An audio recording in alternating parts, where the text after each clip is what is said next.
নমস্কাৰ সকলোকে স্বাগতম জনাইছো চেনেলটোৰ নতুন ভিডিও এটা মাজলৈ সো বন্ধুসকল আজি ভিডিওটোত কেইটামান ইম্পৰ্টেন্ট ম্যাথছৰ কোৱেশ্চন ডিসকাস কৰিম ইয়াতে যেকেটা আগতে এক্সামত আহি গৈছে বা এতিয়া এক্সামৰ বাবে ইম্পৰ্টেন্ট তো সব প্ৰথম কোৱেশ্চনটো কৈছে the square of a natural number subtracted from its cube comes to 48 the number is এতে অসমীয়া দিয়াতে কোৱেশ্চন কেটা আনানে যদি নেক্সট ভিডিওত আপোনালোকৰ অসমীয়া দি লাগে তেন্তে আপোনাৰ কমেন্টত জনাব ইয়াতে কৈছে square of a natural number subtracted from its cube comes to 48 the number is যদি আমি নাম্বাৰটো x বুলি ধৰি লও কিউবৰ পৰা সেই নাম্বাৰৰ কিউবৰ পৰা ইয়াৰ যেটো স্কয়াৰ আছে এটো বিয়োগ কৰিলে কিমান বুলি কৈছে 48 তাৰ মানে আমি 48 টো পাও তে x cube minus x square এটা ইকুৱেচন পালো আমি ইয়াতে তে নাম্বাৰ ভ্যালু পুট কৰি চাও পাৰো যদি আমি ইয়াতে এটা ভ্যালু এটা পুট কৰি চাও যদি ইয়াতে 5 পুট কৰি চাও কি হ'ব 5 কিউব মাইনাস 5 স্কয়াৰ এটা আমাৰ চাও কিমান 48 আহিব লাগিব আমাৰ তেনহলে কি হ'ব 125 মাইনাস 25 এটো তো নহব 48 নাহিলে 100 আহিলে তাৰপিছত যদি আমি 4 পুট কৰি চাও ইয়াতে কি হ'ব 4 কিউব মাইনাস 4 স্কয়াৰ 4 কিউব কিমান হ'ব 64 মাইনাস ইয়াতে 16 কিমান হ'ব 8 আৰু ইয়াতে 5 এক গলে 4 সক 48 গতিকে আমাৰ ইয়াতে কাৰেক্ট কি হৈ যাব 4 হ'ব কাৰেক্ট গতিকে নিশ্চয়কৈ বুজি পালে আৰু এইটো তো নহয়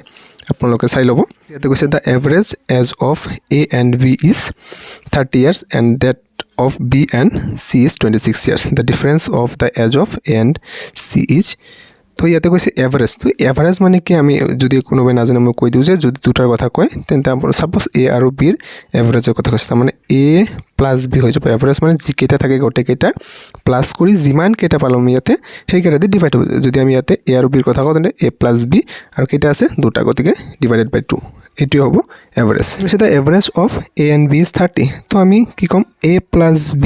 দুটা আছে গতিকে ডিভাইডেড বাই 2 হৈ যাব 30 হৈ যাব তেনহলে আমি এটো কি কৰিব পাৰিম ইয়াৰ তলত মনে মনে 1 আছে যেটো এনেকৈ ক্ৰস মাল্টিপ্লাই যদি কৰি দিয়ে কি হৈ যাব a + b = 2 আৰু 30 পূৰণ কৰিলে কিমান হ'ব 60 তো ইয়াতে নাম্বাৰ 1 ইকুৱেচন বুলি আমি ৰাখিব পাৰো নেক্সট কৈছে date of b and c is 26 years average প্ৰথম a আৰু b 30 বুলি কৈছে তাৰ পিছত b আৰু c ৰ কৈছে ইয়াতে 26 ঠিক আগৰটো নিচিনা ডিভাইডেড বাই 2 হৈ যাব = 26 আগৰ দৰে হৈ যাব b + c = 52 হ'ব তো এই দুটা ইকুৱেচন পাই গলো আমি তে 1 - 2 যদি আমি কৰি দিও সো এটা ক্যামেৰা সেটআপটো ঠিক নাছিল সেই কাৰণে ইয়াতে মই ইয়াতে আকৌ দেখাই দি আছো উঠা নাছিল সো 1 - 2 কৰিছে তাৰ মানে a + b = 60 to is 1 number তাৰপিছত 2 নম্বৰটো আছিল b + c = 52 এতি এটাৰ পৰা আনটো মাইনাস কৰিম তাৰ মানে ইয়াতে মাইনাস চিন হৈ যাব যদি আমি চাও ইয়াতে কি হৈ যাব এই প্লাস b আৰু মাইনাস b ক্যান্সেল যাব ইয়াতে কি থাকব a আৰু লগতে ইয়াতে মাইনাস c আৰু ইয়াৰ পৰা এটো মাইনাস কৰিলে কি হৈ যাব 8 বাকি থাকিব আমাক কোৱেশ্চনত কি বিচাৰিছে a আৰু c ডিফাৰেন্স বিচাৰিছে গতিকে ডিফাৰেন্স মানে আমি জানো যে মাইনাস গতিকে 8 নম্বৰটো হ'ব ইয়াতে যেটো 8 ইয়াৰ্স এটো হ'ব কাৰেক্ট তে নেক্সট চাওক average age of 6 number is 8 এতিয়া 6টা নাম্বাৰৰ এভাৰেজ 8 বুলি কৈছে আমি ইয়াতে 6টা নাম্বাৰ যদি ধৰো এভাৰেজ গতিকে আমি a + b + c + d + e + f 6টা নাম্বাৰ যদি আমি ধৰো তেনহলে আমাৰ কি হৈ যাব ইয়াতে আমি এভাৰেজ মানে কি কলো প্ৰথমতে যে যিমান কেটা নাম্বাৰ লম হেতু দি আকৌ ডিভাইড কৰিম ওপৰত হেকেটা নাম্বাৰ প্লাস কৰিম তলত হেকেটা নাম্বাৰ হিমানটো নাম্বাৰ দি ডিভাইড কৰিম তো এভাৰেজ ললো আমি 6টা নাম্বাৰৰ আমি একেটা ধৰি লৈছো দে তাৰ পিছত ইয়াতে কৈছে যে 6 নাম্বাৰ ইজ এভাৰেজ টু 8 বুলি কৈছে সেম আগৰ নিচিনা হৈ যাব কি হ'ব a + b + c + d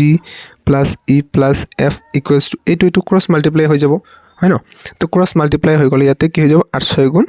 48 to 1 বুলি ৰাখিব পাৰে নেক্সট কৈছে যে one more number is added and the average become 9 তে আগৰ আমি কি পালো এটো যে a + b + c + d e f আৰু আমি এটা নিজে এটা নাম্বাৰ ললো more নাম্বাৰ g বুলি ললো তেতে এভাৰেজ টু কি বুলি হয়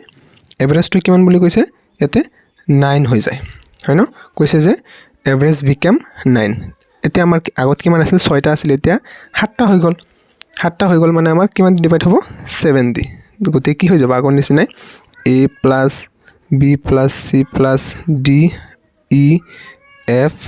g আৰু এইটো পূৰণ হৈ যাব কি হ'ব 7 9 গুণ 63 এতিয়া আমাক কি বিচাৰিছে যেটো আমি নতুন নাম্বাৰ এড কৰিছো সেই নাম্বাৰটোৰ ভ্যালু বিচাৰিছে গতিকে আমি জানো যে